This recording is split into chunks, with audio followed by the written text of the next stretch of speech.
What's up, y'all? Okay, so this is going to be a video about the HolyBro Tico 32 65 amp metal F4 4-in-1 ESC.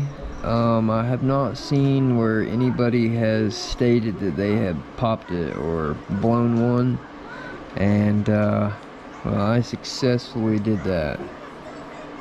It desoldered that joint, popped that metal plate up, and it soldered across the top of the ESC and dripped down on the frame. The motors were not hot to the touch. The tune was pushed to the max, but I've never had that happen. So I'm thinking if I change the motors and leave the tune exactly the way it was with the new ESC and maybe put these back on, that should be better, but we'll see. So while y'all are watching this, I'm going to do a voiceover and explain some of the problems that I've been having with the SpeedyBee app and the adapter. I haven't actually had any problems with the adapter itself, but the 4.3 Betaflight version on the Android app and the iOS app, both are malfunctioning. iOS does not work at all. 4.3 is not working whatsoever. Now the 4.2 version, yeah, it works perfectly.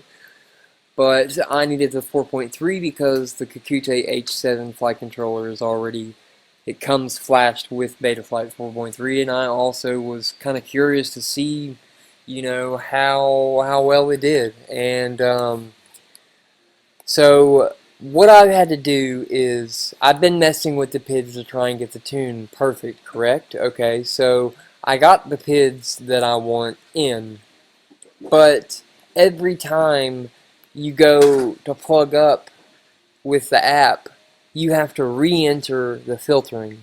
No matter if you save it before you disconnect, it'll stay there once you unplug, but once you plug back in to get into Betaflight, it's like it refreshes it and it erases the filtering. So the PIDs and everything else, the rates, all that stays perfect and locked in, but the filtering just erases. So you'll have to go in there and individually plug in the settings. Also, the sliders are not working, so you'll have to get the numbers and you know, either watch a video like I did and use Joshua Bardwell's numbers, like when he moves the slider, the number changes in the boxes. Well, I took those numbers and put them in the boxes, and every single time you have to do that. It's a real pain, and it took me the longest to figure out how to manipulate the system to be able to do what I needed it to do. Because I can still use it, but you have to, you know, plug in the filtering every time, so there's a whole bunch of other processes to it other than just, you know, plug in and then unplug. So yeah, SpeedyBee, Betaflight, I hope y'all will figure this out, because I do not have access to a good computer that can run the new updated Betaflight version. So okay, so there we are.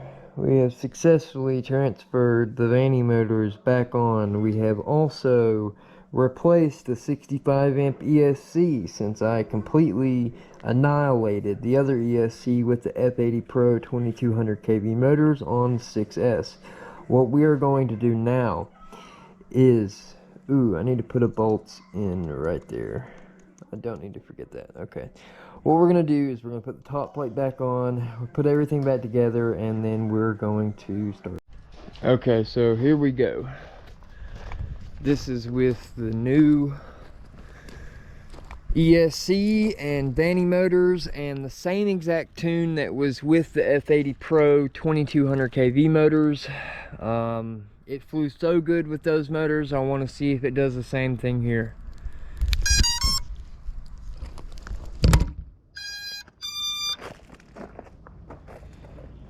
Here we go.